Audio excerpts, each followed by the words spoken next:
बिस्मिल्लाहिर्रहमानिर्रहीम। अस्सलाम वालेकुम। अबरार रशीद आपकी खिदमत में हाजिर है और एक बहुत बड़ा इंकशाफ हुआ है कि army chief general Asim Naseer के अहले खाना के डेटा, पर्सनल डेटा तक रसाई करने की कोशिश नहीं की गई, बल्कि उसको गैर कानूनी तौर पर चुराया गया, हासिल किया गया। इसके पीछे क्या मुहर्रकात थे, कौन कौन से बड़े लोग इसमें पकड़े गए, और इंक्वायरी में एक बहुत बड़ी शख्सियत का नाम लिया जा रहा है। इस हवाले से बात होगी, लेकिन उससे पहले सुप्रीम कोर्ट में जो जारी आइनी या अदालती बहरान है उस हवाले से बात करेंगे कि दर पर्दा इस वक्त मसालहती कोशिशें जारी हैं। यानी सुप्रीम कोर्ट के जो मुअज़्ज़ज़ जज साहिबान हैं उनके दरमियान होने वाले जितने भी इख्तलाफात हैं उनको दूर करने की कोशिश की जा रही है। चीफ जस्टिस जनाब उमर अता बंदयाल की जानिब से भी कोशिशें जारी हैं। कुछ ऐसे जज साहिबान हैं जिन्होंने भी अपने तौर पर ये कोशिश की है, और कुछ बिल वास्ता तौर पर राब्ते किए गए हैं मुल्क के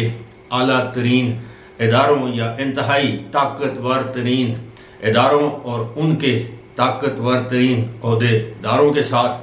कि इस मामले को किस तरह सुलझाया जाए। लेकिन चूंकि अब हुकूमत ने ये मुकम्मल तौर पर ठान ली है कि या तो फुल बेंच या फिर अदम एतमाद। अब मामला ये है कि राना सनाउल्लाह ने वाज़ेह तौर पर यह इशारा दिया है कि हुकूमत इस बारे में गौर कर सकती है कि 3 जज साहिबान यानी चीफ जस्टिस साहब समेत 3 जज साहिबान के खिलाफ रेफरेंस भेजा जाए। दूसरी जानब इस तरह की इतलात भी हैं कि सुप्रीम कोर्ट के कुछ मुअज़्ज़ज़ जज साहिबान भी अपनी तरफ से रेफरेंस भेज सकते हैं या सुप्रीम कोर्ट के चीफ जस्टिस को तौहीन अदालत का नोटिस भी भेज सकते हैं, जिससे उनकी साख मज़ीद मुतासर हो सकती है। इस सारे बहरान पर काबू पाने की कोशिशें कल भी जारी रहीं, आज भी जारी हैं, और उम्मीद की जानी चाहिए कि मंडे को यानी जिस पीर के दिन जब अदालत दोबारा समाअत शुरू करेगी तो जिस तरह अंग्रेज़ी में कहते हैं कि गुड सेंस विल प्रिवेल, कि इसमें जो है वो कोई ऐसी सिचुएशन सामने आए या ऐसी सूरत हाल वाज़ेह हो जिससे दोनों अतराफ़ के लिए विन विन सिचुएशन हो। किसी भी फरीक को ये महसूस ना हो कि उसकी सुबकी हुई है, शर्मिंदगी हुई है या उसको शिकस्त हुई है। ऐसा रास्ता निकाला जा सकता है अगर दोनों तरफ से थोड़ी बहुत लचक का मुजाहरा किया जाए, वरना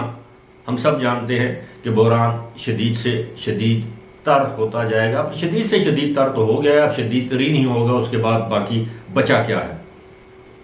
अब बात करते हैं जनाब मौजूदा army chief general Asim Munir. बताया जाता है कि आज द न्यूज़ इंटरनेशनल में एक रिपोर्ट शाया हुई है। एजाज सैयद ने ये रिपोर्ट शाया की है। एक तहकीकाती रिपोर्ट है,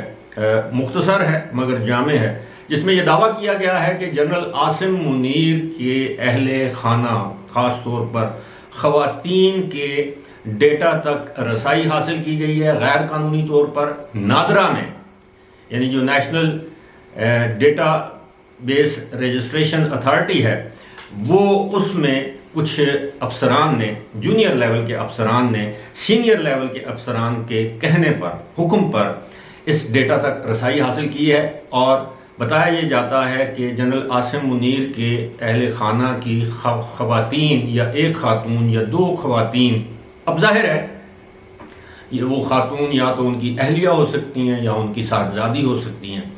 उनका डेटा हासिल किया गया है, उनके शनाख्ती कार्ड नंबर हासिल किए गए हैं, और फिर उनको इस्तेमाल करते हुए, याद रहे कि ये इंतहाई गैर कानूनी इक़दाम है अनटिल एंड अनलेस के किसी शख्स के ख़िलाफ़ कोई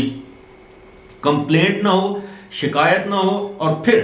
FIA का साइबर क्राइम विंग इस डेटा को हासिल कर सकता है और कोई नहीं कर सकता। यकीनन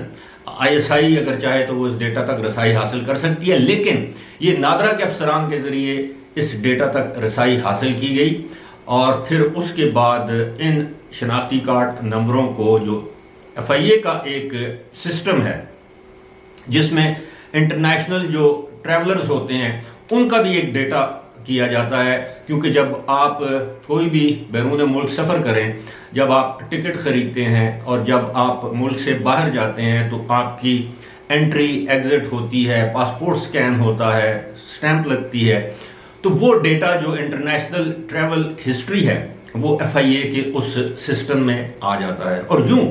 یہ پتہ چلانے کی کوشش کی گئی کہ جنرل عاصم منیر کے اہل خانہ نے بیرون ملک کتنے دورے کیے، کتنے عرصے کے بعد دورے کیے، کن کن ممالک میں وہ گئیں یا وہ لوگ گئے۔ اب اس کا مقصد کیا ہو سکتا ہے؟ بتایا یہ جاتا ہے کہ اس سارے معاملے میں پہلے تو 5 یا 6 افسران جو ہیں ان کو معطل کیا گیا، ان کو ابھی تک بحال نہیں کیا گیا۔ اس کے بعد ایک بریگیڈیئر صاحب ہیں جن کا نام خالد لطیف بتایا جاتا ہے، یہ ریٹائرڈ بریگیڈیئر ہیں۔ اس سے پہلے یہ کسی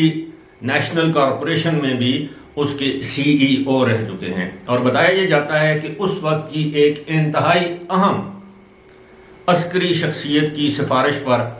ان بریگیڈیئر خالد لطیف کو نادرا میں ایک کانٹریکٹ پر جاب دی گئی، اور سینئر لیول پر یعنی ڈائریکٹر لیول کی یہ جاب دی گئی،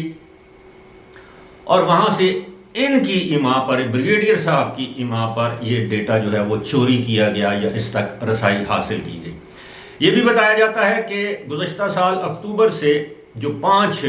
سینئر ترین لیفٹیننٹ جنرلز آرمی چیف کی ریس یا دوڑ میں تھے، ان میں سے ایک شخصیت نے یہ سب کام کیا تاکہ بوقت ضرورت جنرل عاصم منیر کی ذات کو متنازع بنایا جائے کہ دیکھیں یہ جو ممکنہ طور پر یا اس وقت کے جو لیفٹیننٹ جنرل تھے عاصم منیر، ان کے اہل خانہ نے کہاں کہاں سفر کیے ہیں، یعنی ایک لحاظ سے ان کو بلیک میل کرنے کی یہ سازش تھی۔ سازش بہرحال بے نقاب ہو گئی، سازش کے نتیجے میں بہت سے لوگ پکڑے گئے ہیں۔ اب انکوائری جو ہے جسے کہتے ہیں، آپ یہ سمجھ لیجئے کہ اب اپنی فائنل سٹیج میں ہے، اور جتنے لوگوں سے پوچھ گچھ کی گئی ہے، جن میں بتایا جاتا ہے کہ 2 ریٹائرڈ بریگیڈیئر صاحبان بھی ہیں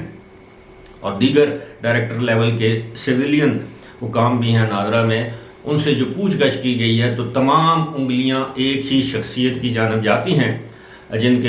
جن کا کردار پہلے ہی کافی متنازع ہے۔ اور اب یہ بتایا جاتا ہے کہ کسی بھی وقت اس انکوائری کی روشنی میں بما ثبوتوں کے ساتھ ان کے خلاف، اس شخصیت کے خلاف ان کا محکمہ، سابقہ محکمہ ان کے خلاف کارروائی کر سکتا ہے۔ اب یہ بھی کہا جا رہا ہے، اس کا ثبوت تو بہرحال نہیں ہے، یہ بھی کہا جا رہا ہے کہ عین ممکن ہے چونکہ اس شخصیت نے قبل از وقت استعفیٰ دیا تھا، یعنی اپنی مدت ملازمت پوری ہونے سے پہلے انہوں نے استعفیٰ دیا تھا، تو یہ بھی ہو سکتا ہے کہ ان کو اس مبینہ سازش کے الزام میں پہلے ان کی ملازمت کو بحال کیا جائے اور پھر ان کے خلاف کورٹ مارشل کیا جائے۔ یہ ساری باتیں اس وقت تک پری میچور ہیں، اس بارے میں کوئی حتمی طور پر ظاہر ہے وہ ادارہ اس طرح کی خبروں کی تشہیر نہیں کرتا، لیکن جس طرح اعزاز سید نے اپنی رپورٹ میں یہ دعویٰ کیا ہے ذرائع کے حوالے سے، جو باتیں وہ بتا سکتے تھے انہوں نے بتائی ہیں، جو اشارتاً کہہ سکتے تھے انہوں نے اشارتاً کہہ دی ہیں، کچھ باتیں میں نے ان کے اشاروں سے بڑھ کر آپ کو بتا دی ہیں، لیکن یہ ایک انتہائی سنگین معاملہ ہے، اور آپ کے علم میں ہوگا یا ہونا چاہیے کہ وہ ادارہ اس طرح کی سنگین وارداتوں کو کبھی معاف نہیں کرتا۔ فی الحال مجھے دیجیے اجازت، خدا حافظ۔